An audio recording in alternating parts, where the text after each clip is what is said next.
We are dealing in futures here. Oh, what's that? Is that a rock? No, worse, it's cold. Oh, cold. How do I get some cold? Gold. I have people mining for it. Oh, you have people. La-dee-da. We got a rich one here, eh? What do you pay them with? Gold. Next! No, they say that this currency could be worth 1,000 ratskins, maybe even more, in just a few years. Says who? The people with gold. Fuck. Next! Look, every economy ever has been controlled by the big chicken banks. Next! And this is our opportunity to get out from under the big chicken boots, Fuck me. shake up the market, and start taking back our economic independence. Are you with me? No. Really? Come on, man. Look, all my mates are doing it. I'll just get your hand off it, all right? Everyone's trying to predict the next alt rock. First it was stone, then bronze, then iron, now gold. What can I even do with this shiny shit? Make fucking jewellery out of it or something? Yes, you can do that. Great idea, because it's malleable. And, best part of all, there's fuck all of it. It's a finite resource. Mate, I'll tell you what a finite resource is. My fucking patience, all right? Now, piss off! You know what? Stuff it. I'm taking it back. It's like talking to my dad. Yeah. Why don't you go discover avocado and smash it on toast, you dickhead? Yeah, maybe I will. Sorry, mate. I'll have a dodo head, thanks. Half a chicken. Piss on me, not you two. Oh, no. This is way better than gold. It's silver, or as I like to call it, light gold cash. It's faster to mine. It's... Gotta be the last one, surely. Ratskins, dodo heads, very tepid lemonade. Get it here. Bueno, me gusta empezar con el video este porque muestra un poco la resistencia hacia los cambios tecnológicos. Bueno, en específico, perdón, si se puede mutear, por favor. En específico, todo lo que tiene que ver con el dinero, ¿no? Si de alguna manera nos transportamos en el tiempo, ¿no? Imagínense viajar 1500 años atrás. ¿Pueden mutear el micrófono? Y pensamos en algún punto esas personas que cultivaban soja, ¿no? Y la cosechaban, por decir algo, en marzo. Y querían ir y en noviembre comprar una cabra, no tenían una forma de poder intercambiar, ¿no? Entonces, ¿qué hizo el humano? Básicamente fue, bueno, crear justamente una unidad de cuenta. ¿Para qué? Para poder contabilizar las deudas, ¿no? Estoy simplificando algo que seguramente ustedes manejan muchísimo mejor que yo. Pero, digamos, esto es tecnología. Es una forma que nos permite empezar a contabilizar cuántas cabras, cuántas monedas es una cabra, cuánta soja es una moneda, etcétera, etcétera, ¿no? Y esa tecnología fue evolucionando. Desde empresas privadas que emitieron sus propias monedas para poder pagar a sus empleados o para emitir deuda, hasta los estados, ¿no? Y la emisión del dinero fiduciario, como lo conocemos, ¿no? Ese dinero que en su momento estaba respaldado por oro hasta que, bueno, el patrón oro se rompió y de alguna manera está respaldado por la fe que la gente tiene por ese sistema tributario. Y eso hablamos, ¿no? Un poco de, bueno, de estos sistemas obviamente fueron evolucionando, ¿no? Y cuando hablamos de fe, hablamos de esto, de cómo desde el 1895, cuando sale la primera moneda en Argentina, tuvimos que o fuimos perdiendo la fe durante todo este tiempo, ¿no? Hasta llegar a lo que tenemos hoy. Y que es básicamente un problema de confianza que es global, y un problema de confianza que está básicamente empujado por crisis, ¿no? Si vemos los últimos 91 años, tuvimos una crisis cada 5,4 años, ¿no? Y esto es muy llamativo, porque entonces constantemente estamos viviendo, digamos, el piso, se nos mueven nuestros pies, ¿no? Y ahí, bueno, un poco de ahí surge Bitcoin, de la crisis. ¿De dónde surge? De esto, ¿no? De lo que fue la crisis del subprime, por así decirlo. En 2008, alguien llamado Satoshi Nakamoto, que no sabemos quién es, lo que más se cree es que sea un grupo de personas que venían trabajando en criptografía, y un poco cómo reacciona a lo que fue la crisis de ese momento, construyó algo, digamos, presentó Bitcoin, ¿ok? Bitcoin como una idea. Bitcoin básicamente es un sistema de efectivo electrónico de usuario a usuario. El concepto de esto, de fondo, es cómo podemos construir un sistema de transmisión de valor en el cual no haga falta tener un intermediario involucrado en esa transacción, ¿ok? Eh, y quizás lo más interesante es que, bueno, Bitcoin se presenta el 31 de octubre del 2008, durante un par de meses, digamos, esta persona o grupo de personas trabajan sobre esta idea, y en 2009, el 3 de enero del 2009, sale a la luz el código como lo conocemos hoy, ¿no? O una primera versión, mejor dicho. Y ahí se empieza, digamos, a minar, ¿no? Esta nueva moneda. Y el concepto acá es, ok, ¿cómo podemos hacer que dos personas que estén en la misma habitación o a miles de kilómetros de distancia puedan empezar a transmitir valor entre ellas sin la necesidad de tener en el medio un banco, una empresa o un Estado que sea el que de alguna manera dé fe sobre esas transacciones que ocurren entre las dos personas? Y esto es un gran problema a resolver, porque básicamente hoy cuando, no, hagamos una hipótesis, si Manuel le tiene que pagar a Nicolás por, digamos, una computadora que le compró, va a haber un banco en el medio, o uno o más bancos, que van a estar haciendo un cambio de números en una base de datos, diciendo que ahora Manuel tenía 100.000 pesos, ahora Nicolás tiene los 100.000 pesos, y puedo demostrar eso de manera centralizada, que hubo ese intercambio de valor. Ahora, ¿qué pasa cuando vamos de alguna manera a un sistema que es descentralizado? Donde no hay un punto en el medio que guarda toda esta información de saldos, sino que básicamente cada uno de nosotros empieza a ser parte de esa red, ¿no? Ahora avanzo un poquito más y vamos hacia a las preguntas. ¿Qué es Bitcoin? Bitcoin básicamente es la unión de diferentes pedazos de información, de diferentes pedazos de tecnología, por así decirlo. Es, digamos, una firma digital, algo que te da certeza sobre algo que ocurrió en un momento dado, que utiliza un mecanismo de consenso que se llama prueba de trabajo, que es básicamente la forma en la cual podemos determinar que una transacción es válida, y utiliza una red peer-to-peer, ¿no? Una red digamos, totalmente global y distribuida, para que funcione. Conceptualmente, esto, digamos, hay como unos conceptos que quiero que los vayan internalizando. Bitcoin es la primera DAO. ¿Qué es una DAO? Es una organización autónoma descentralizada. ¿Qué es esto? Es básicamente una corporación descentralizada. Una corporación donde hay un montón de participantes, donde hay un set de reglas que están predefinidos básicamente en código, y que una vez que se pone en funcionamiento, sigue de acuerdo a ese precepto que ya se puso desde el primer momento. Lo interesante es que es una tecnología que viene, digamos, funcionando sin interrupciones desde hace 10 años, más de 10 años, de hecho. Entonces, bueno, eso es Bitcoin. Obviamente, ¿qué es lo que nosotros conocemos como Bitcoin? Y principalmente dos cosas. Por un lado, la moneda, ¿no? La moneda quizás es lo más llamativo, lo más interesante, desde esta cuestión de un activo financiero que es altamente volátil y que es escaso en su definición, y que tiene estos movimientos de precio muy, muy violentos que nos van a hacer ricos a todos, ¿no? Y por otro lado, quizás una visión, esa es la visión, si quieren, financiera, algunos lo llaman criptotimba. Por otro lado está la visión un poco más tecnológica, que habla de el blockchain de Bitcoin, ¿no? Cómo esta red descentralizada y distribuida que guarda hechos de una forma muy, muy segura, nos permite realmente tener certeza de que digamos, la información que nosotros volquemos en esa base de datos no se va a poder manipular, ¿no?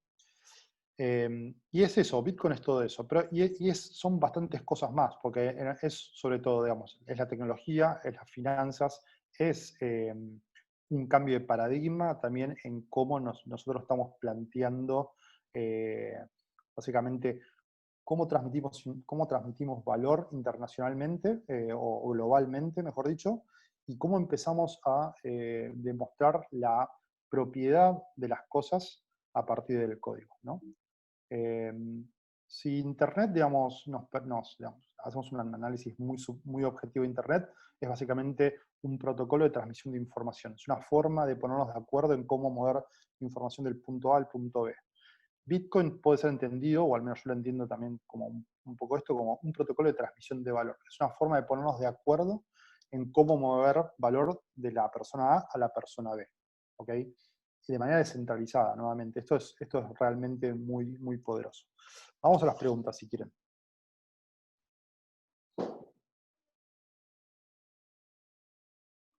No sé si hay que habilitarle el micrófono.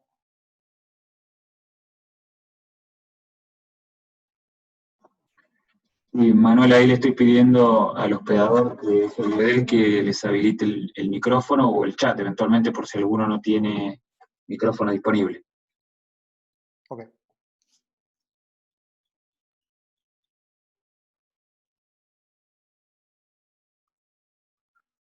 Si no, bueno, pueden mandar las preguntas por el chat y las vamos leyendo y vamos contestando.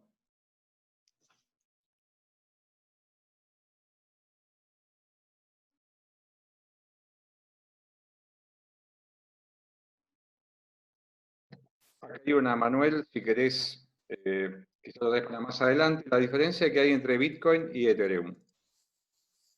¿Y cuál es, Bien. si es que hay una diferencia, cuál sería la diferencia de utilidad entre ambas? Bien. Si quieren, ahora digamos, termino de hacer la presentación de esto y lo voy a contestar un poquito más adelante. ¿Cómo no? Cuando hablamos de una criptomoneda en sí, digamos, hablamos básicamente de tres partes. ¿Ok? Está el token, en este caso Bitcoin o Ethereum. Está la parte blockchain de Bitcoin o de Ethereum. Y está el protocolo, que es básicamente el set de reglas que lo que hacen es definir ya sea la política monetaria, el funcionamiento, etcétera, etcétera, ¿no? Entonces, Bitcoin, Ethereum y miles de otras monedas más, todas tienen, digamos, este mismo, de alguna manera, set de unidades básicas que le permiten funcionar, ¿ok? Concretamente en el caso del Bitcoin, bueno, y esto es casi también análogo para el resto de las monedas, son, digamos, transacciones de bajo costo, peer-to-peer, ¿no? De persona a persona, donde las transacciones son irreversibles, donde no hay posibilidad de fraude, no existe un Bitcoin trucho, donde las transacciones son muy rápidas, donde no hay posibilidad de falsificación, donde tenés un alto grado de privacidad, pero por otro lado es pseudoanónimo. Me quiero detener en un par de estas características. La irreversibilidad, o mejor, vamos desde el principio. El bajo costo obviamente va a depender. Estamos apuntando a una red que lo que hace es, el objetivo principal es guardar de una manera lo más segura posible la información de cuántos bitcoins tiene Manuel o cuántos bitcoins tiene Nicolás. ¿Okay? Ese trabajo, al ser de forma descentralizada, consume muchísimos recursos. ¿Okay? Es un trabajo caro. Entonces, el bajo costo, cuando planteamos una transacción de $1, por ejemplo, no, el Bitcoin va a ser muy caro, porque, por ejemplo, una transacción de Bitcoin hoy puede estar rondando entre 1 y 4 dólares para enviar $1. Pero también te van a cobrar lo mismo para mandar $1.000 millones de dólares. Entonces, si lo pensamos como un sistema de transmisión de valor global que puede incluso, digamos, reemplazar a mucha de la tecnología que viene funcionando hace 50 años en la banca, tiene un costo muy bajo. La reversibilidad es un punto muy importante. No sé cuándo acá te entrará un comercio que acepten tarjeta de crédito, ya sea de manera presencial o online, pero hoy por hoy, digamos, las transacciones con tarjeta de crédito son transacciones de pool. ¿Qué significa? Que el comercio saca dinero de la tarjeta del usuario, del cliente. En el caso del Bitcoin, las transacciones son de push. O sea, es mucho más parecido al efectivo, donde Manuel le va a dar a Pablo los Bitcoins. Y esa posibilidad, digamos, de que sean de push, que no haya posibilidad de irreversibilidad, tiene un impacto sobre el fraude en el comercio. Entonces, estamos eliminando todos esos pesos, todos esos dólares que hoy se pierden justamente en gente que desconoce esos cargos y se queda con el dinero y con la mercancía, con este medio de pagos desaparece. ¿Okay? Y yendo, digamos, sobre los últimos dos, sobre la privacidad y el pseudoanonimato, Bitcoin en sí es pseudoanónimo. ¿Qué significa? Que la identidad de la persona no está expuesta, pero sí está expuesto para todo el público, porque es abierto, la posibilidad de ver la trazabilidad de las transacciones que ocurren. Entonces, imagínense que una dirección de Bitcoin es similar a un CBU, ¿no? Un conjunto de 32 números, de cifras alfanuméricas que representan mi billetera, ¿ok? Si alguien me comparte un CBU, es poco probable que yo me lo acuerde. Lo mismo va a pasar con el Bitcoin. La diferencia con esto es que uno puede entrar en lo que se llama el Block Explorer o el explorador de bloques, o me gusta decir que se llama el Google del Bitcoin, donde uno puede empezar a buscar la trazabilidad que ocurren entre las diferentes direcciones. Y de esa manera empezar a construir una historia de las transacciones, lo cual en algún punto esas direcciones están asociadas a lugares donde se le da identidad a las personas que son dueñas de esas billeteras. Y ahí es donde uno puede empezar a desanonimizar esas transacciones. Caso que no ocurre, por ejemplo, con el efectivo. Todas las transacciones de efectivo es el medio de pago más privado que existe, ¿ok? Porque justamente no queda registrado en ningún lugar esa transacción, y no está asignada a ninguna persona. Entonces, yo podría decir que tengo $1 o $1.000.000 de pesos en mi billetera, y nadie lo va a poder verificar a menos que me agarren mi billetera. Ustedes en Bitcoin, en casi todas las criptomonedas, salvo en 2 casos, uno puede ver de manera abierta las tenencias de las billeteras y las transacciones que ocurren entre todas las billeteras. Y después, a través de diferentes mecanismos, poder eventualmente ponerle nombre y apellido. Cosa que sirve mucho, obviamente, cuando se trata de combatir cuestiones como el financiamiento del terrorismo o el narcotráfico. Sí, no sé si había una pregunta ahí. Tenemos varias acá, así que Bien, voy a tratar por de favor. ordenarlas, ¿sí? Bueno, a ver acá. El tema del halving, ¿sí? Sí. Es una de las preguntas que en cuanto al impacto, presumo yo que tenga que ver con el precio de las criptomonedas, ¿no? Bien. Ahora Darío, voy a ir sobre bien. esa pregunta un poquito más adelante, si quieren, habrá alguna otra. Otra que la voy a tratar de interpretar, dice, ¿no es también el consenso un componente clave de Bitcoin? No sé si... Sí, sí, claro. El consenso, digamos, el método de consenso es básicamente cómo las partes se ponen de acuerdo en cómo validar las transacciones. O básicamente, si una transacción es válida o no es válida. ¿Ok? Actualmente hay como 2 formas de atacar este problema, o de las 2 más populares. Una que se llama Proof of Work o prueba de trabajo, que es un poco lo que les mostré antes, o Proof of Stake, que sería como prueba de tenencia, que tiene, digamos, otras particularidades. En la prueba de trabajo, lo que hacen las partes es competir entre sí para ser las ganadoras de lo que se llama un bloque de Bitcoin. ¿Y qué es ser ganador de un bloque de Bitcoin? Es básicamente poder validar o escribir todas esas transacciones que ocurrieron en un bloque. Ahora vamos a entrar más en detalle un poquito más adelante, y hacerse de lo que se llama el block reward o la recompensa del bloque, que son básicamente la emisión del Bitcoin, más las comisiones equivalentes a todas las transacciones que entraron en ese bloque. ¿Ok? Entonces, vuelvo nuevamente. Dale. El minero de Bitcoin utiliza el método de consenso de prueba de trabajo para validar, competir entre los diferentes mineros que hay disponibles. Imagínense que hoy acá deben ser unas 100 personas. Imagínense que cada uno de nosotros somos un minero de Bitcoin, que estamos viendo las transacciones que están ocurriendo entre Manu y Pablo, acá. Lo que vamos a hacer es, estamos compitiendo entre sí para ver en este bloque, digamos, cuando hablamos de Bitcoin, decimos que tiene un blockchain. ¿Qué es un blockchain? Es una base de datos que está básicamente encadenada. Cada bloque es una hoja de un libro contable. Y hay una relación criptográfica entre una hoja y la otra hoja. El minero lo que está tratando de hacer es descifrar la próxima hoja. Si el minero descifra esa próxima hoja, lo estoy simplificando muchísimo esto, ¿no? Básicamente le tiene la posibilidad de escribir todas las transacciones que van a entrar en esa hoja, ¿ok? Y ganarse las comisiones que pagaron todas esas transacciones, más la emisión del Bitcoin. Ahora igual vamos a ir más en detalle sobre esto. Bueno, Entonces, acá hay el preguntas Bitcoin, que... sí, Perdón, sí, sí. sí, dale, no, dale. No, me parece que hay preguntas que ya contestaste. Dice, respecto al costo de operatoria, la modalidad de operar a través de home banking, ¿no? Dice para comprar, ¿no? Si se puede comprar a través de home banking.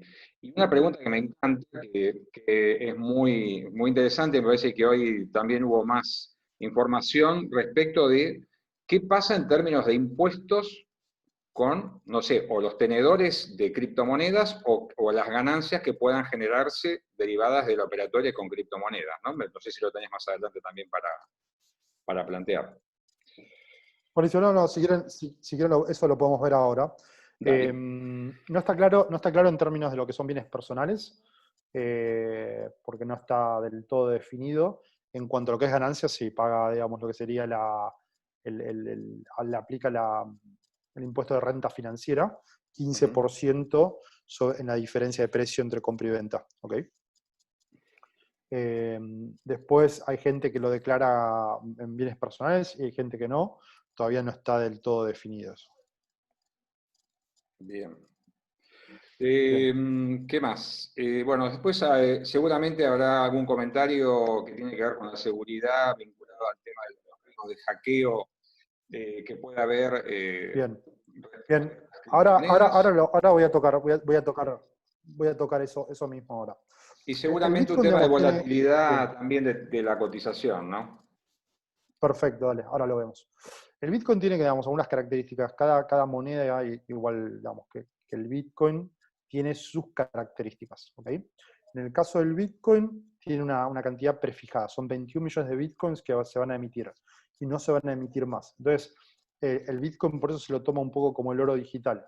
Tiene características similares en cuanto a su escasez y a la previsibilidad. Incluso es mucho más previsible en cuanto al circulante que el oro, porque el oro podrías encontrar un meteorito o digamos, un cometa, no un cometa, un asteroide y poder extraer oro de ahí.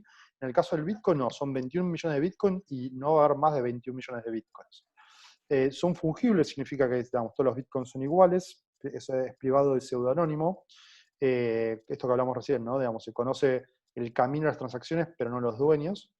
En cuanto, digamos, a la yo le digo portabilidad, digamos, la divisibilidad, cada Bitcoin es divisible hasta 100 millones de partes. Ustedes saben que en el peso uno tiene el peso y 2 decimales. Bueno, en el caso del Bitcoin tenés 9 decimales. Incluso, digamos, si fuese digamos, supongamos que el Bitcoin va a llegar a un valor astronómico y nos quedamos sin forma de representarlo en pesos o en dólares, es posible generar más divisiones decimales, o sea, se puede subdividir más básicamente. Es netamente global, de hecho, digamos, lo podemos definir como el dinero nativo de Internet. Es muy seguro el Bitcoin en sí como tecnología, como red. Piensen que cada 10 minutos se emite un bloque nuevo de esta cadena de bloques, ¿no? De este blockchain. Cada 10 minutos se hace más difícil hackear o manipular la información que ocurre ahí. Y ese incremento es exponencial en cuanto a el poder de cómputo que uno tiene que volcar para poder modificar la información. Y cada 10 minutos, digamos, supongamos que ahora, tengo el poder de miles de supercomputadoras para modificar un registro en el blockchain, bueno, a los 10 minutos la energía, digamos, el poder computacional necesario va a ser exponencial. Entonces, es realmente una máquina antifrágil en ese sentido. Y algo importante que es abierto y libre, ¿no? Entonces cualquier persona lo puede utilizar, no tienen que pedir permiso para utilizarlo, y es de código abierto, o sea que cualquiera podría bajarse el código, modificarlo y crear su propia moneda. Y ahora vamos a ver un poco sobre esto. Yendo al tema de seguridad, quiero hacer una distinción. Hay algo, digamos, digamos, la seguridad del Bitcoin en sí realmente es muy seguro. Hace ya 11 años que está funcionando y nunca se pudo hackear. Lo que se hackean son las plataformas que en general proveen, digamos, liquidez de Bitcoin, o se hackean a las personas. ¿Ok? Entonces, hackeas a las instituciones o a las personas. En seguridad informática se le dice capa 8, ¿no? Hasta al último orejón del tarro, que es en definitiva la persona que no supo custodiar bien sus bitcoins, que no supo, que le puso como clave 1, 2, 3, 4 a su cuenta, etcétera, etcétera, etcétera. Entonces, el bitcoin es nativamente seguro. Lo que es inseguro es el humano y cómo lidia con toda esta tecnología. Bien, ¿de dónde vienen los bitcoins? ¿No? En épocas de antaño, de alguna manera, los bitcoins nacían así, hablando mal y pronto. Estos son granjas de minado caseras. Aún hoy, digamos, hay algunos experimentos de este estilo con placas gráficas para minar otras monedas, pero básicamente son computadoras de lo que se llaman ASICs, ¿no? Que son de un uso muy específico, que lo que hacen es justamente correr el programa de Bitcoin y compiten entre sí justamente por validar estas transacciones. Cuando digo antaño, esto lo podía hacer uno en su casa, incluso podía minar Bitcoin con su computadora. Hoy, digamos, un poco nos tecnologizamos. Estas son las máquinas ASICs, las Antminer son como el estándar de la industria, y estamos yendo hacia lo que una granja de minado es esto, ¿ok? La evolución, de alguna manera, del ecosistema. Estamos hablando de grandes factorías donde están, digamos, consumiendo una gran cantidad de electricidad e internet para básicamente producir Bitcoin y calor. Entonces, muchas veces las granjas de minado lo que hacen es utilizan justamente lugares donde o son muy fríos o donde la energía es realmente muy, muy económica. Entonces, tenemos casos como en Ushuaia, donde hay granjas de minado, tenemos casos como en Groenlandia, Islandia, Canadá, China, Estados Unidos, donde tienen lugares realmente muy fríos, o lugares como Paraguay, donde al lado de la represa de Itaipú, la energía literalmente te la regalan. ¿Por qué no la pueden distribuir? Entonces los van y arman sus granjas de minado en estos lugares. ¿Cómo es el proceso? Básicamente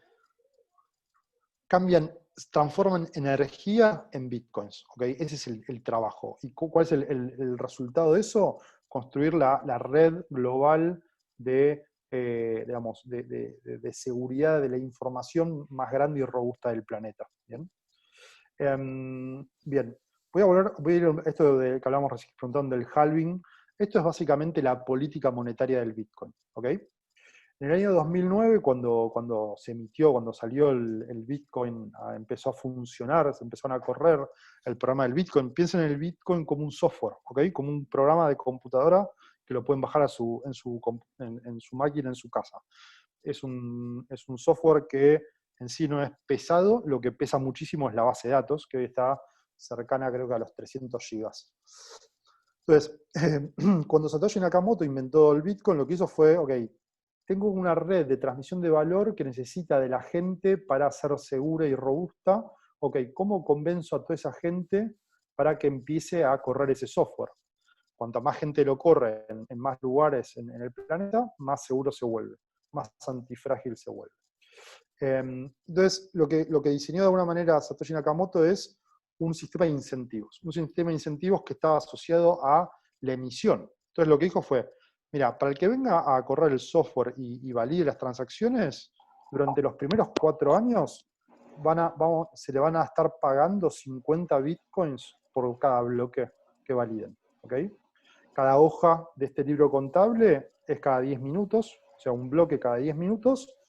Cada minero que ayude a validar las transacciones que ocurran durante esos 10 minutos van a ser recompensados en ese momento con 50 bitcoins. Y así empezó. Y así se emitieron los primeros 210 bloques. Se emitieron, voy a hacer una cuenta, bueno, ahí está el número. Los 10, digamos, la mitad de la emisión ocurrieron en los primeros 4 años. Y ahí se produce lo que se llama halving, es cortar a la mitad la emisión. Entonces, Cada 4 años el Bitcoin corta la mitad la emisión. O sea, es como que en vez de empieza, digamos, a reducir su inflación a la mitad. ¿Bien? Entonces, los primeros 4 años tuvo una inflación del 50%. A los 4 años del 25% y así fue bajando. Hoy, en mayo pasado, sucedió el último halving, donde, digamos, la recompensa que los mineros recibían pasó de 12,5 a 6,25. ¿Y qué es este número que se va, digamos, partiendo a la mitad? Es la emisión. ¿Y cuál es el objetivo? Llegar al total de 21 millones de bitcoins que se van a terminar de emitir. Y que es un número, de alguna manera, ficticio, porque siempre es la mitad, de la mitad, de la mitad, de la mitad, de la mitad, de la mitad, hasta tender a esos 21 millones. ¿Cuándo va a ocurrir eso? En el año 2140. A menos que pase algo, digamos, extraño en biotecnología o el coronavirus nos haga inmortales, no lo vamos a ver. Pero bueno, digamos, esta previsibilidad que te da la matemática y la criptografía te permite saber que en qué momento de la vida, digamos, cuántos bitcoins en circulante van a haber o cuántos faltan emitir. ¿Quieren que hagamos un par de preguntas acá? Me parece que estaría bueno. A ver. Bueno, acá hay una pregunta que tiene que ver más con ecológica, si querés llamar así, el impacto de consumo de energía, ¿no? Claramente vos mencionabas ahí temas que tienen que ver con la climatología y la disponibilidad de energía económica, ¿no? También creo que Venezuela estaba en lista también por el tema del abaratamiento de la energía. Bien, si quieren les contesto ahí sobre eso. Hay mucha especulación, digo, ¿no? O sea, ¿cuánta energía consumen los servidores necesarios para usar el mail, o las sucursales bancarias, o los ministerios de todos los países de todo el mundo, ¿no? ¿Cuál es el objetivo de este? ¿Qué estamos persiguiendo? Acá, digamos, lo que tenemos es la supercomputadora más potente, robusta y segura del mundo, que tiene como objetivo asegurar la inviolabilidad de la información de saldos de Bitcoin. Que lo mágico de esto es que cada uno de nosotros podemos ser dueños y ser tenedores de esos Bitcoins. Es la primera vez que tenemos un activo que es nuestro y que no nos lo pueden sacar y que lo podemos controlar nosotros.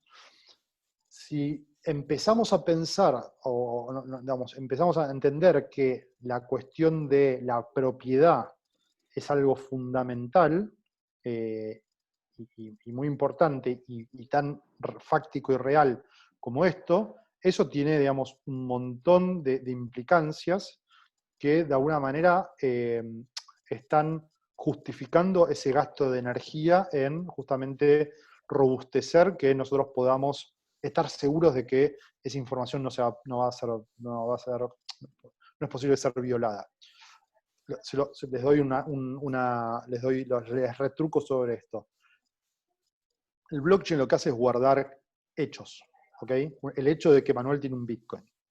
Pero el blockchain de Bitcoin tranquilamente también puede ser utilizado para guardar la identidad de Manuel.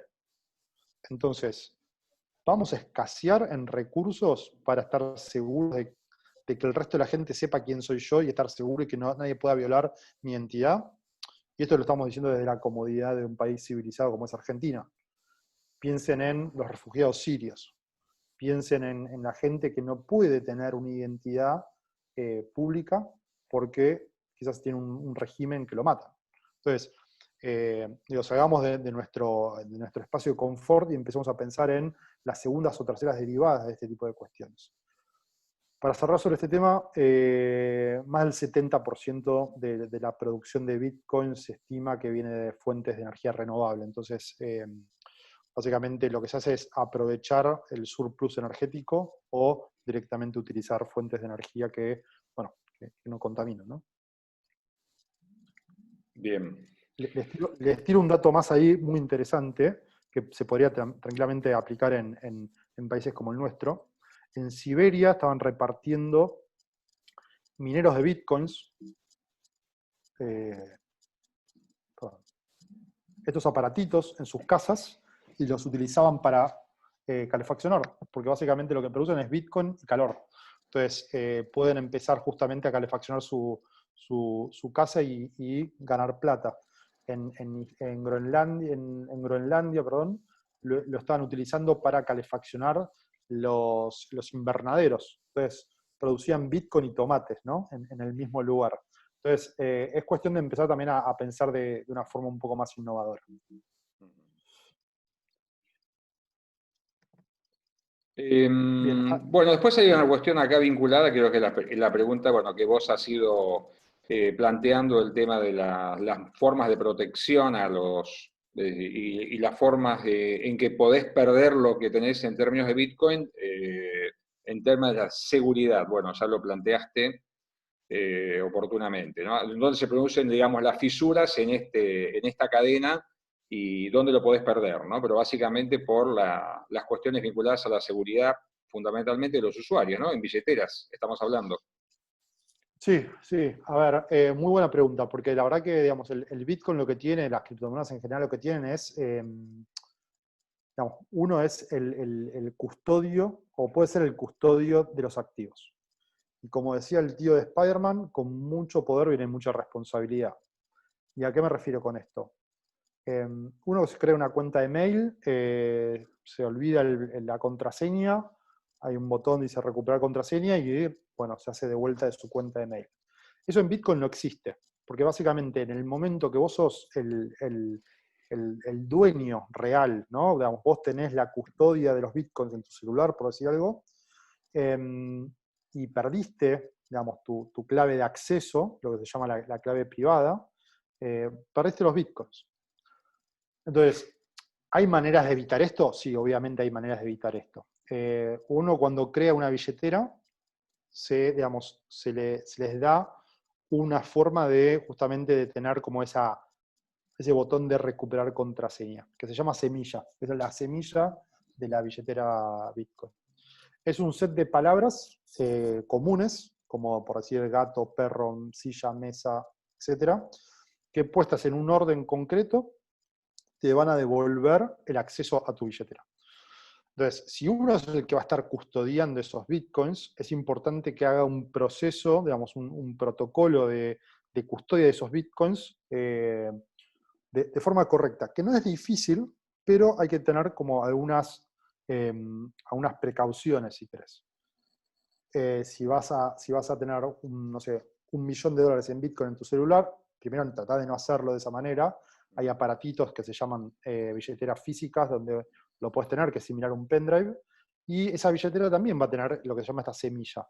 Tratar de poner esa semilla, bueno, en 2 lugares diferentes, o partido a la mitad, en general son 24 palabras, 12 palabras en un lugar, 12 en otra. Decir a tus parientes que tenés bitcoins, porque, digamos, si te pasa algo y no le avisaste a nadie, esos bitcoins se pierden, no hay manera de recuperarlos. Hoy, para que sea una idea, hay si mal no recuerdo, algo así como 5 millones de bitcoins que no tienen dueño, se perdieron. Nunca más se van a poder recuperar. ¿Okay? Entonces, es realmente muy grande el número de gente que no ha seguido el protocolo tal como se le aconseja y que, bueno, ha tirado, digamos, un disco rígido con, por decir algo, 100.000 bitcoins a la basura por error y que no tenía manera de recuperarlos. Suena fuerte, ¿no? Es muy fuerte. Pero bueno, también, digamos, ese control hace que si vos tenés, digamos, $1.000.000 en Bitcoin acá, nadie te lo pueda sacar, ¿no? Claro. Eso es muy interesante, el tema de digamos, que no sea confiscable, ¿no? Bueno, después hay una pregunta que, si querés, la vas a desarrollar sobre el final, presumo, respecto de lo que es Velo. Te la dejo para el final, Ok. si querés. ¿Te parece? Bueno, Dale. veremos. Y después hay recomendaciones respecto de billeteras, en términos de quizá para pequeños ahorristas, ¿no? Si hay cuestiones de recomendación entiendo, cuestiones de costo-beneficio, como plantea acá Pablo en su pregunta. Bien, ahora un poquito más adelante vamos a ir Vale, sobre eso, pasemos pero quiero avanzar entonces. sobre unas cuestiones más.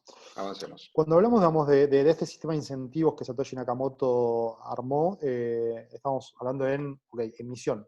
El minero tenía mucho incentivo de empezar a minar desde el principio, pero si vemos la curva, ese incentivo con el tiempo va desapareciendo, ¿no? Y lo que va pasando básicamente es que en la medida que la emisión de Bitcoin va bajando, la cantidad de transacciones va subiendo. Entonces, lo que el minero no gana por emisión, lo gana por comisión. ¿Ok? Eso es como una transformación del modelo. Y esto viene sucediendo así, digamos. Es tal cual un poco se armó el ¿cómo se llama? El modelo económico del Bitcoin, ¿no?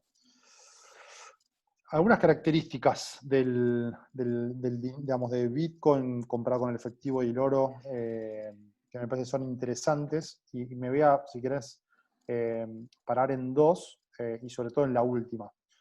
Es la primera vez que tenemos un dinero programable. ¿Qué significa esto? Que podemos secuenciar un programa, poner una cantidad, digamos, de órdenes en un programa de computación y empezar a consumir dinero. Y que ese dinero, de alguna manera, trabaje para nosotros. ¿Y a qué me refiero con esto? Vamos a hacer un caso así hipotético que puede llegar a ser real en un par de años. Imagínense que, digamos, nosotros acá, los 100 que estamos conectados hoy, nos compramos un auto autónomo. Lo pintamos de amarillo y negro, le ponemos una patente de taxista, y el auto autónomo empieza a levantar pasajeros. Y empieza a cobrar en los diferentes medios de pago, si es en Bitcoin mejor, obviamente.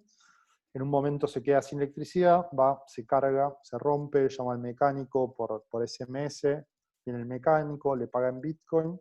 Al final del día llega al estacionamiento, calcula los ingresos que tuvo, los egresos que tuvo, calcula la participación que cada uno de nosotros tiene sobre ese auto. Supongamos que cada uno de nosotros tiene el 1% porque somos 100, y va a repartir la renta que tuvo ese día entre los 100 participantes. Eso es gracias básicamente a contratos inteligentes y a que tenemos un dinero que vive en relación a ese contrato inteligente. Hoy la plataforma de contratos inteligentes por definición es Ethereum, como blockchain, ¿no? Como capa para poder construirlos. Pero bueno, hay experimentos hay empresas que están apuntando a hacerlo sobre Bitcoin y sobre algunas otras tecnologías más. Para que sea una idea hoy, el mercado, cuando hablamos de la apertura, ¿no? Código abierto, hay 7.473 monedas diferentes. Significa que, digamos, me podría ser mi Manucoin, listado en estos casi 32.000 mercados. Hoy tiene una capitalización de mercado de 385.000 millones de dólares, con un volumen diario de unos 110.000 millones de dólares, y donde el Bitcoin representa casi el 62% del total del volumen, ¿no? El Bitcoin hoy sigue siendo el rey, es el que en general es el más masivo. No significa que es donde está ocurriendo, esto es una nota personal, lo más interesante en cuanto a tecnología. Pero bueno, de alguna manera te pinta lo que es la variedad del mercado y las posibilidades que uno podría tener. ¿A qué voy con esto? La Universidad Nacional de Mar del Plata tranquilamente podría emitir su criptomoneda y utilizarla para que los alumnos paguen por las fotocopias, paguen el café en el kiosco, etcétera, etcétera. Lo que significa esto es que hay un montón, digamos, de sistemas monetarios que están por crearse, que pueden empezar a interactuar con los otros existentes o con los que van a venir, y es gracias justamente a que esta tecnología es abierta y libre, que cualquiera puede ser parte, cualquiera puede modificarla y darle un nuevo sentido. ¿Okay? Si quieren, digamos, yendo a un análisis un poco más profundo, pero que está bueno también que vayan entendiendo, digamos, qué características hay, vamos a hablar de 4 arquetipos, ¿no? Digamos, lo primero son las criptomonedas que hablábamos, Bitcoin, Ether, Litecoin, etcétera, etcétera, que en general son, digamos, resguardo de valor, medio de pago, unidad de cuenta, que no está emitido por esta unidad central que hablamos, son descentralizadas, que pueden estar minadas o preminadas.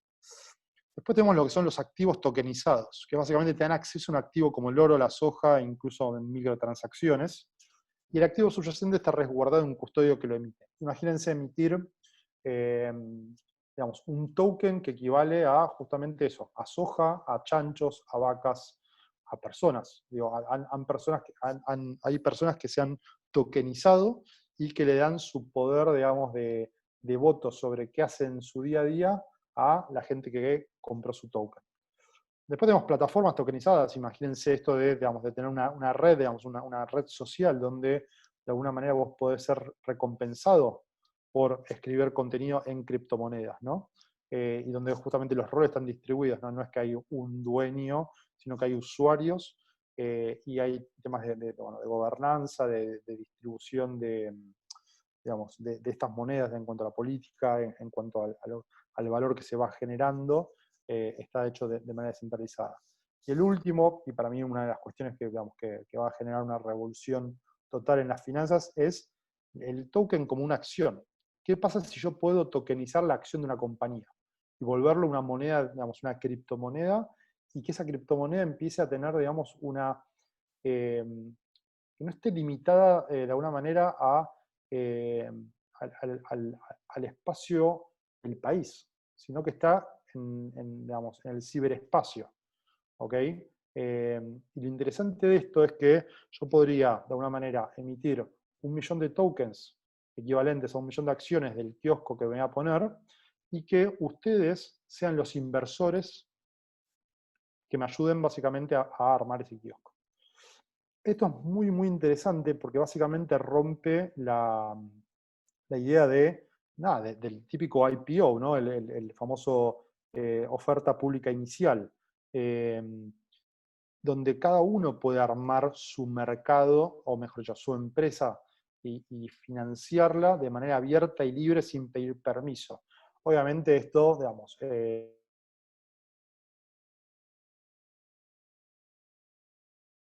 post época de los mayores Ponzis, quizás es un buen momento para empezar a replantearnos cambiar mucha de la regulación que hoy estamos utilizando, y que de alguna manera está limitando a que este tipo de tecnología pueda ser utilizada. No sé si hay alguna pregunta acá, Nico.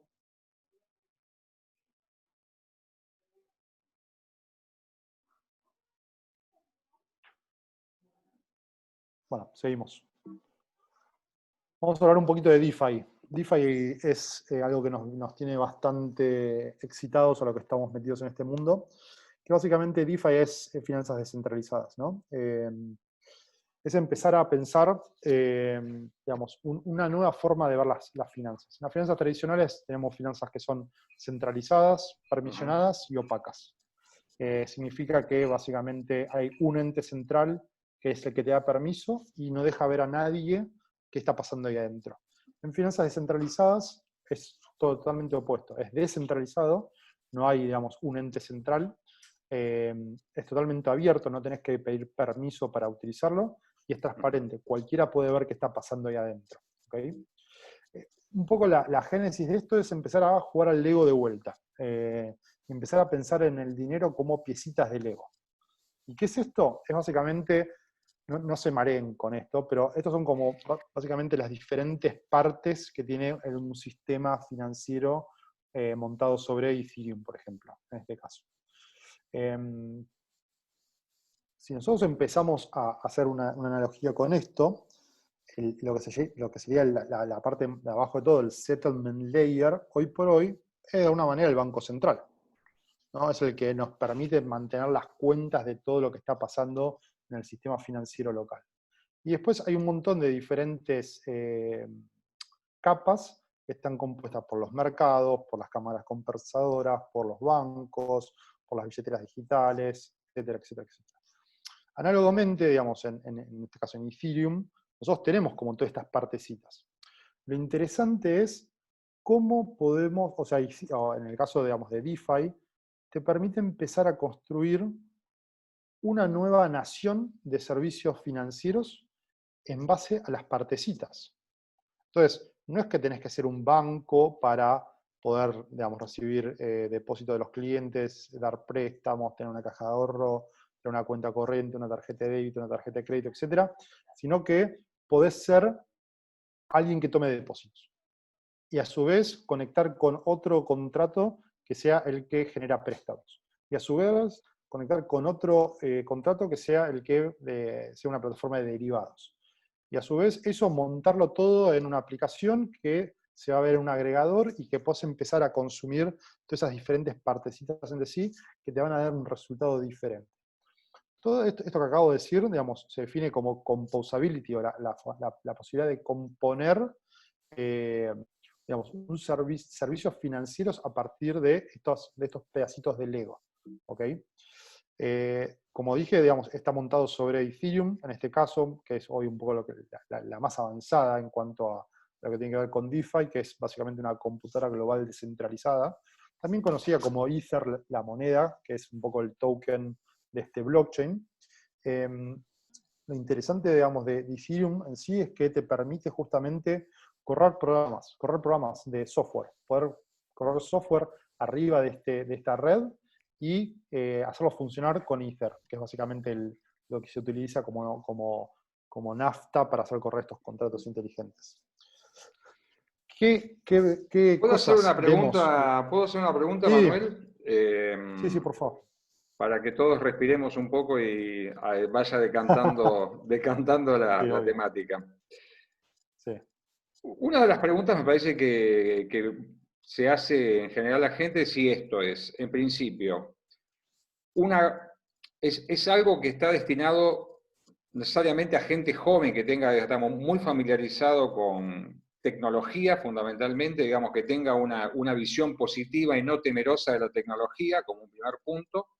¿Y cuál es, de alguna manera, te parece el nivel de formación en términos de educación financiera que tendría que tener un individuo para empezar a operar este tipo de instrumentos y de herramientas? Bien. No les voy a mentir si les digo que esto es fácil. A mí me llevó, digo, lo vengo siguiendo desde hace un tiempo, específicamente lo que es DeFi, y todos los días surge algo nuevo.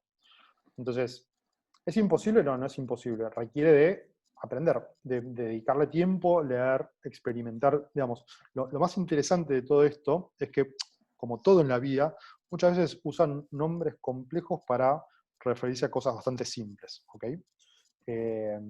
Como por ejemplo oráculo. Ellos hablan, en DeFi se habla mucho en smart contracts, se habla de oráculo. Y uno dice, wow, oráculo, vienen, viste, el Señor de los Anillos. Y la realidad es que un oráculo es simplemente un lugar donde hay información fidedigna. ¿Okay? Entonces, no, el tema etario, saquémoslo, el tema de género, saquémoslo. Lo que hace falta es tener ganas y, digamos, de una manera, curiosidad por meterse. La barrera de acceso desde el punto de vista tecnológico en sí, para acceder, es cada día más baja. Digo, ahora vamos a ver un par de aplicaciones, pero digamos, si querés, lo más difícil es poder tener, digamos, estos ethers, estas monedas, que te permiten de alguna manera empezar a jugar con estos contratos y ver cómo es que funcionan, ¿no? Pero desmitifiquémoslo, no es algo sumamente complejo. Para mí, digamos, hay una cuestión empírica. Si uno juega, uno se pone y empieza a dedicarle un poco de tiempo todos los días a leer y a experimentar con las herramientas que hay, en poco tiempo uno lo va a poder manejar tranquilamente. Y hago hincapié en el tema de experimentar porque, digamos, esto es experimental. Entonces también tengan recaudos en cuanto a dónde poner el dinero. ¿Okay? Es muy común que haya proyectos que surgen sin que estén bien auditados o que ofrecen tasas de interés elevadísimas. Elevadísimas me refiero a 25.000% anual de interés si pones tu plata en ese contrato inteligente. El tema es que, bueno, no sabes quién está atrás. Y esa parte sí que es compleja, saber quién auditó ese contrato inteligente, quién es el desarrollador, ese tipo de know-how para poder hacer ese filtro, sí es como bastante más complejo. Entonces, mi recomendación en ese sentido es, vayan por los productos un poco más mainstream, ¿no? De los más conocidos, o donde puedan sacar más referencias y empiezan a aprender desde ahí. Bien. Parte de la base, digamos, de las cosas que se pueden ir construyendo sobre DeFi, bueno, una son los stablecoins o monedas estables. Son monedas que lo que hacen es equiparar el valor de la moneda con el dólar. En el caso de la primera, que es DAI, la amarilla, es una moneda estable descentralizada, ¿ok? No hay una compañía de fondos, sino que justamente hay un contrato inteligente que lo que hace es, a través de un proceso de sobrecolateralización, digamos, a través de otro activo, Ether, emite una cantidad de DAIs equivalentes a un porcentaje del total que se colateralizó. De esa manera lo que te permiten es, bueno, generar digamos, una paridad 1 a 1 con el dólar, que siempre tiene una desviación, pero siempre está no más del 2-3%. En el caso del Tether y de USDC, Tether en la verde y USDC el azul, son monedas estables centralizadas. ¿Qué significa? Que hay una empresa de fondo o instituciones o federaciones que lo que hacen es tener un montón de dólares en la cuenta de banco y por cada dólar que tienen en el banco emiten un token de estos. ¿Okay? Entonces estaría respaldado cada token que tienen por $1 en el banco. En el caso de Tether, la cuestión de la auditoría de si esos dólares existen o no existen es un poco, digamos, poco claro, por no decir un poco más turbio. En el caso de USDC está, digamos, desarrollado por bancos de renombre y empresas de renombre y se audita todos los meses. Pero, por ejemplo, en el caso de Tether, para que sea una idea, Tether tiene más volumen de transacción que todo PayPal. Y Tether como tecnología tiene menos de 5 años. ¿Okay? PayPal ya tiene varios años corriendo. Bien, otra de las partes de esto son los que se llaman los Automated Money Markets, que son básicamente los money markets como los conocemos, donde uno pone capital en diferentes activos y les pagan una tasa por poner su capital a trabajar. El tema es que hoy, por ejemplo, no sé, tenés el mercado que utiliza, no sé, Mercado Pago, por decir algo, que es el que les provee Bind. Bueno, ahí está Mercado Pago, está Bind, que provee toda esa infraestructura y todo el mercado para poder proveerte a vos una tasa de interés a fin de mes. Esto se hace de manera descentralizada. Hay un protocolo, hay una smart contract que lo que hace es ir uniendo oferta y demanda, y de acuerdo, digamos, a la demanda que haya de ciertas monedas, se va corriendo cuánto interés te puede ir pagando por esa moneda. Estamos hablando que a veces, en general, los porcentajes que se están pagando están entre 1% y 10% anual en dólares. A veces puede llegar hasta el 50% o 60% si hay una corrida por demandar mucho un activo en particular, porque se utiliza específicamente para lo que se llama farmear a un otro contrato. Entonces tenés como estas desviaciones grandes, pero en general son mercados como bastante perfectos. Después tenés los mercados descentralizados, que básicamente como si fuese digamos, un mercado como el Merval, por así decirlo, pero de manera descentralizada, donde no hay, digamos, una entidad central, sino justamente un contrato que lo que hace es perfecciona la oferta y la demanda entre intercambiar un activo con otro, ¿no? Y hace que toda esa operación surja sin que haya, digamos, una empresa en el medio. Después están los DeFi Yield Aggregators, que básicamente cómo poder empezar a construir productos donde se vayan optimizando los mejores intereses en base a los activos que vos brindes.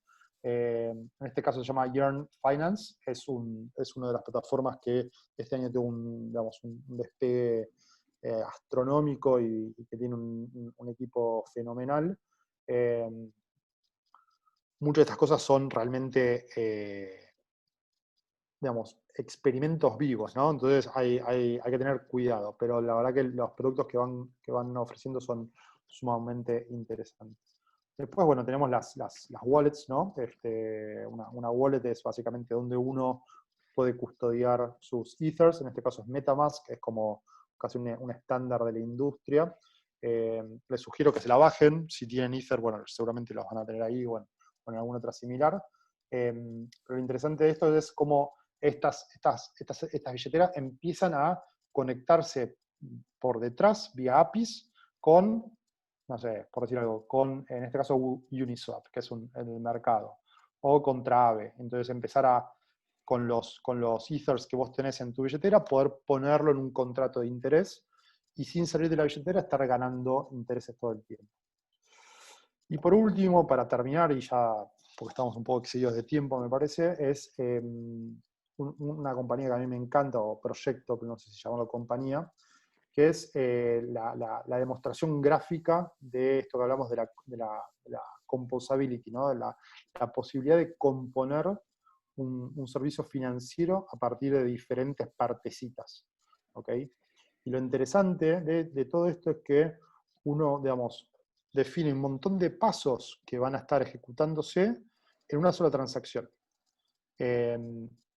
Imagínense, digamos, como en este caso, ¿no? Digamos, sacar un préstamo, hacer un cambio por otra moneda, poner esa moneda en un contrato y ganar un interés, y que, digamos, eso te genera, aparte, digamos, la posibilidad de generar DAI en este caso.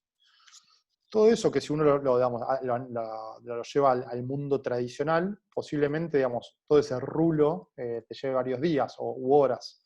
Eso ocurre cada segundos, ¿ok? Entonces, las posibilidades que de alguna manera nos abren este tipo de tecnologías es justamente empezar a construir una nueva realidad de servicios financieros, que van más allá de una sucursal de bronce y mármol, ¿ok?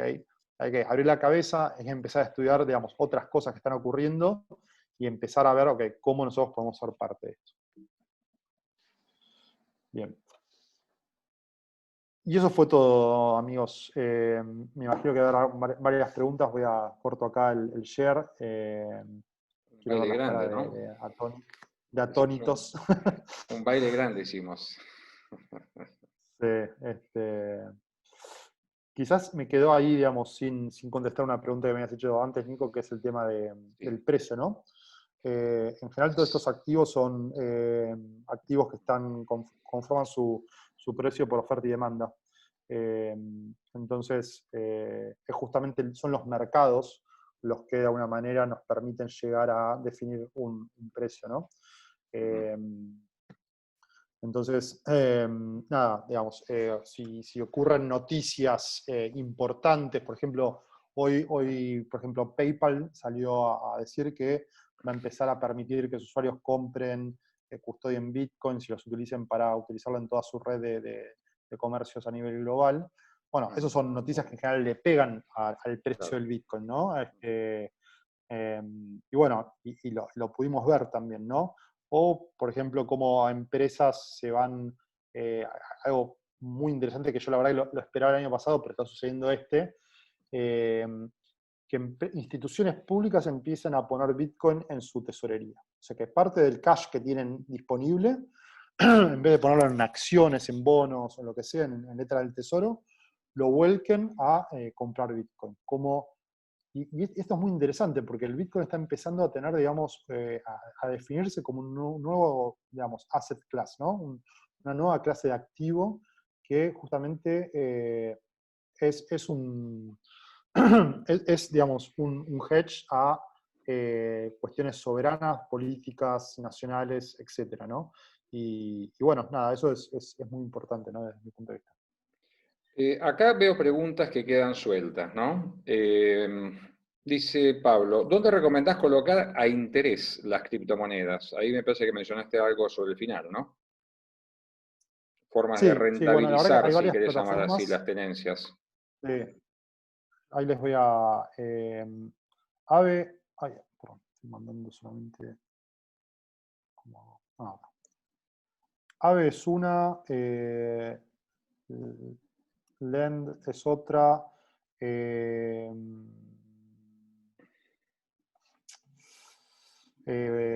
bueno, y hay BlockFi es otra. Ahí esas tres, digamos, tenés como para elegir. Entre Bien, Ethereum y Bitcoin y otras monedas más. bien. Bueno, y queremos saber qué es Velo. Y Están muy sí, tenemos insistentes. que tener un anuncio por Eh, lo menos. Algo tenemos que no, saber. no, todavía no, ¿Qué todavía podemos no, no saber? podemos. No podemos saber nada todavía. Todavía no podemos hacer nada, pero básicamente, a ver, eh, lo que digamos, un poco nuestra visión con Velo es, nosotros tenemos una visión de que el mundo va hacia comunidades descentralizadas, ¿no? Y la pandemia lo dejó muy en evidencia esto. Empezamos a tener, digamos, una participación que va más allá de la cuestión, digamos, local. en el caso exclusivamente de Velo, es un equipo de trabajo que está distribuido geográficamente y que funciona, digamos, sinérgicamente de esa forma, ¿no? Entonces, ¿cómo, digamos, las comunidades del mañana van a necesitar empezar a organizarse justamente a través de tecnologías descentralizadas y cómo, bueno, cuáles son las herramientas más del lado financiero que le podemos aportar para que de alguna manera puedan llevar adelante sus proyectos, ¿no? Para nosotros, todo el tema que tiene que ver con criptomonedas, con Bitcoin, Ethereum, con blockchain, DeFi, es como aprender a leer. Digamos, o aprender un idioma, ¿no? Entonces, dar acceso a toda esta tecnología, ya sea siendo un experto o no siendo un experto, es clave en nuestra misión, ¿no? Estás viendo el chat, ¿verdad? Sí, bueno, el tema de escalabilidad, muy buena pregunta. Como Ujú. dije, el Bitcoin y casi todas las monedas son un poco escalables porque básicamente lo que están buscando es seguridad por sobre velocidad. Lo que se utilizan son las capas secundarias, lo que se llama la L2, Layer 2. En el caso de Bitcoin se llama Lightning Network. Y básicamente supera a cualquier medio de pago existente en velocidad y en bajos costos, básicamente. Bien. Entonces, la verdad que ya esos escollos se fueron pasando, ¿no? Ujú. Bien.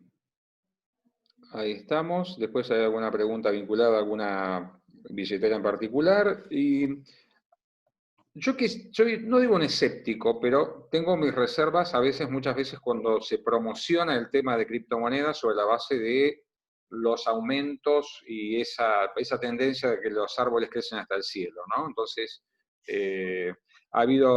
sabemos que ha habido restricciones básicamente a algunas personas que se apalancaban, se endeudaban con sus tarjetas de crédito para entrar en los mercados y después, bueno, se llevaban la noticia de que cuando querían salir el activo que habían comprado había bajado, como otros activos, ¿no? Que pueden suceder. Sí, sí.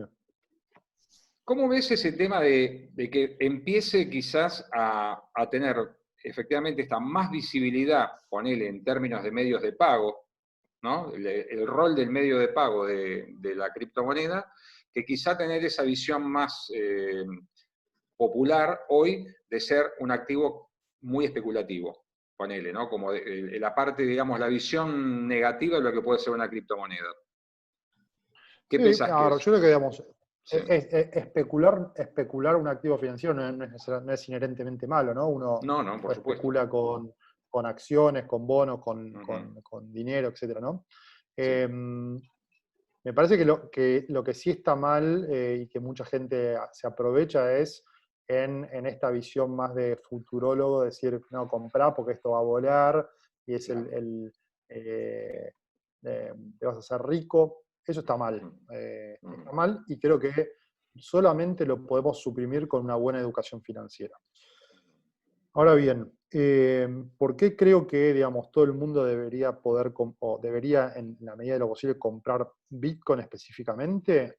Porque, digamos, un poco lo que comenté al principio, es un activo escaso, digitalmente escaso, donde uno tiene certeza de que esa escasez nunca se va a poder modificar, donde uno puede ser dueño y ser el custodio de ese activo, y donde no hay injerencia de ningún privado ni ningún público sobre el comportamiento y la vida de ese activo.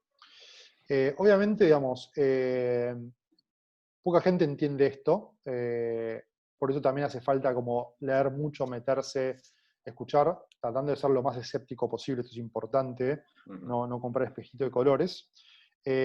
Saber que, digo, mi tesis de inversión en Bitcoin es, lo compro ahora y espero 10, 15 años, a ver qué pasa. Y obviamente voy a poner una porción de mi capital que estoy dispuesto a perder en algún punto, ¿no? Porque como cualquier experimento tecnológico puede fallar. Entonces, eh, digamos, mi expectativa, y en base a los fundamentals, si querés, tecnológicos o sociales que lo empujan, para mí es un activo de resguardo de valor. Ujú. Funciona mucho mejor como tal. seguramente un sistema centralizado va a ser mucho más eficiente como método de pago, sobre todo en la órbita local. El Bitcoin puede, digamos, y quizás el Bitcoin no tiene, digamos, no utilizaría, lo he hecho y lo sigo usando, y lo voy a seguir utilizando, pero utilizar un activo tan volátil para hacer pagos me parece poco práctico. Sí, lo que voy a hacer es utilizar monedas estables. Entonces, ir a un sistema en el cual yo tengo certeza de que ahora cuando le pago a Nico, Nico va a recibir ese monto y no va a tener una volatilidad en el medio, eso me termina siendo una herramienta mucho más, digamos, sí, certera, digamos, ¿no? Claro, sí, te podés dormir, entre comillas, y no despertar del día siguiente con una sorpresa o una pesadilla, ¿no? Claro, que el valor Tal de cual. eso que vos recibiste tuvo una merma y vos lo usaste vos lo necesitabas como medio de pago, fundamentalmente. Sí. Exactamente. Sí. Bueno, preguntas, aprovechamos los últimos minutos. Si quieren estudiantes de la materia en particular, y acá, bueno, algo de esto hablamos, pregunta Ángel, ¿no? ¿Consideras que el uso de criptomonedas puede llegar a ser un sistema masivo teniendo en cuenta el nivel de información que se necesita para ser usuario? Definitivamente, yo creo que hay que hacer mucho trabajo, digamos, en cuanto a, así como hoy Internet es masivo, nadie entiende cómo funciona Internet, ¿no?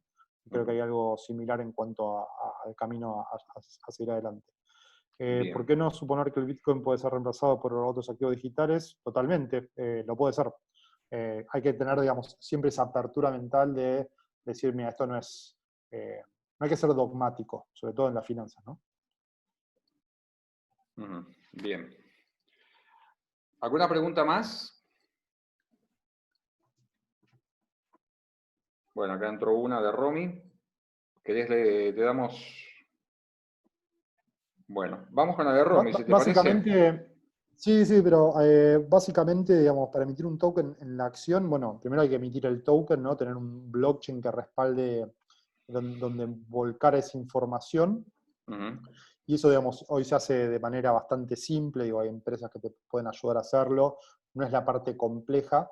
La parte más compleja y donde falta muchísimo trabajo es cómo le das validez a esa representación de una acción en un token, ¿no? Porque básicamente va a venir la CNV y te va a decir, acabas de hacer una oferta pública de un bien no regulado y vas a ir preso, ¿no? Pero bueno, nada, sí, digamos, la factibilidad técnica está, digamos, es fácil de hacer. El tema es cómo, digamos, fricciona contra el mundo real, ¿no? Y acá te piden la bola de cristal y que le des el precio de Bitcoin para el 2035. Esa está buena, ¿no? Si tuviera, yo siempre digo, si tenemos ese dato, no estamos acá, ¿no? No estaríamos acá seguramente. ¿Ah? Sí. Bueno. No, a ver, no, igual creo que está bueno, digo, te lo voy a dar vuelta. Nadie que te diga que esto va a valer 50.000, 100.000, 1.000.000, 1 trillón de dólares, te está diciendo la verdad. Digo, no le creas. Denuncialo públicamente, mira, porque la verdad que nadie puede tener esa certeza. Sobre todo porque justamente depende del mercado. El mercado es impredecible. Digamos, levante la mano quién sabía que este año iba a haber coronavirus en el mundo, ¿no? Y ese tipo de cuestiones impactan enormemente sobre este tipo de activos, sobre todo los activos, ¿no? Pero bueno, yo espero que, digamos, sobrepase si querés, los últimos valores máximos que tuvo en el mediano plazo, si querés, ¿no? Pero bueno, esa es mi apuesta. No voy a decir qué va a suceder. Claramente. Bueno, Manuel, vamos a pedir una foto. No sé si podemos sacar una foto de todos los que quedamos, los sobrevivientes, ¿no? Los que fueron quedando ahí. ¿Podemos sacar una foto grupal? A ver, ¿podemos prender las cámaras? No sé cómo será ahora. Pedro, ¿podés manejar eso? Y prendan las cámaras, a ver, todos tienen autorizado para poder prender las cámaras, así si que son tan gentiles, activen están sus despiertos, no cámaras. sé, están despiertos, ¿verdad? Sí. Bueno, vemos algunos que aplauden y agradecen, así que gracias Manuel por Bueno. este tiempo, por la charla, así que... Muy bien. Un placer. La verdad que nada, ahí les dejo acá mi Twitter. me pueden escribir por ahí, me pueden Ahí seguir. estamos, ahí y, estamos, ahí estamos, ahí estamos. Mejor. Nada, ahí estamos en contacto. Bueno, ahí estamos listos. Vamos a pasar al segundo bloque. Buenísimo. Bueno, Manuel, Muy bien. realmente Bueno. un verdadero placer que hayas aceptado esta invitación. Le tengo que agradecer a Ignacio también, que fue el que nos hizo el nexo como para que te sumaras a esta iniciativa, que como siempre decimos, la hacemos abierta porque me parece que, como mencionabas vos, el tema de educación financiera, el tema, digamos, cuando uno no entiende algo, tiene, como decís vos, tiene que estudiarlo, tiene que escalar en sus conocimientos, ¿no? Y ir llegando después bueno, ir probando ensayo-error, pero con fundamentos, ¿no? Y no apostarse todo quizá a noticias que escucha y que no termina de entender adecuadamente. Así que bueno, nada, ahí gracias por el espacio. Hay mucha información que está abierta al público, mucha gente que sabe también y le pueden preguntar. La verdad que es un ecosistema muy generoso en ese sentido. Así que nada, a disposición de lo que necesiten y nada, compren un poquito y experimenten que es importante. Vale. Bueno, muchas gracias entonces. Gracias chao, a hasta todos por luego. participar. Gracias. Chao, gracias Manuel. Un placer. Chao, chao. Gracias.